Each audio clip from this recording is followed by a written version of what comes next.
Sa araw na ito, maaga tayo nagising sapagkat maglalakbay tayo. Tara, samahan niyo ako.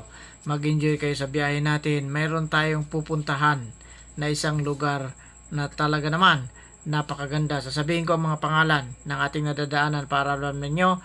Ito nagsimula tayo sa Lapu-Lapu, papunta tayo ng Mandawi. Ito na, Mandawi City.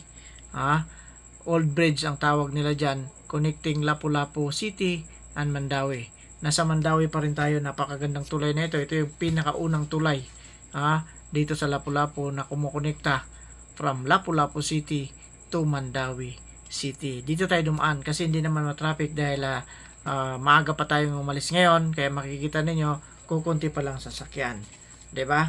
Nasa Mandawi pa rin tayo. Mandawi City pa rin yan. Eto na, pumasok na tayo ng Cebu. Cebu City na ito. Nakikita ko na yung building Nasa Cebu City na tayo. Para alam lang ninyo mag-enjoy lang kayo dyan. Mag-enjoy kayo. Hindi natin makikita yung buong Cebu kasi nandito lang tayo sa kalsada.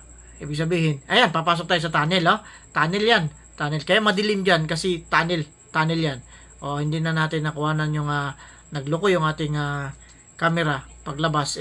Kaya ito, paglabas natin, andito na tayo sa CCLX. Dito tayo dumaan sa tabi ng CCLX. At malapit na tayo, approaching tayo sa SM. Nadaanan natin yung SM Seaside. Ito, ang unang bayan na nadaanan natin after Seaside is Talisay City. Talisay City. Part pa rin ng Cebu ito. Talisay City. Ang ganda. Ang linis. Ang ganda ng kalsada nila dyan. Siyempre, hindi may iwasan yung traffic. At nandito na tayo ito. Minglanilla na. Nasa Minglanilla na tayo. Minglanilla. Okay? Minglanilla na, ang ganda Ito, bilis natin nakarating Naga City. Karkar. Nagpahinga tayo diyan. Nagpahinga tayo dyan sa Karkar. Nagpahinga tayo diyan. Ang pangalan niya ay Tanawan. Tanawan Guadalupe.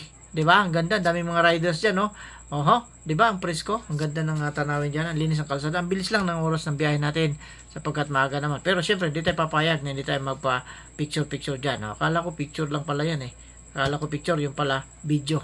'Di ba? Mamaya, excited na tayo sa ating pupunta. Ito, part pa rin ito ng Karkar City. Si si Abad Santos, Jose Abad Santos. Yung statue na 'yan, ang ganda. Yan yung pinupuntahan ng mga biyahedor na kagaya natin. Kailangan mo talaga mag-stop over dyan sapagkat ang ganda ng lugar na yan kasi parang overlooking siya. Kahit mainit ang panahon, pero maganda. Tuloy-tuloy tayo sa pagbiyahe. Nasa Karkar pa rin tayo, pero ito nararamdaman ko parang malapit na tayo sa Barile. Yung destination natin kasi yung Barile.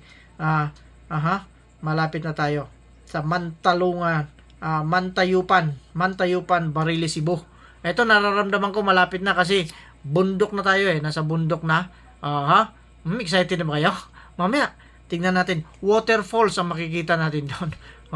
Waterfalls yung ating pupuntahan, talagang natural na paliguan. Nasa tuktok na tayo ng bundok.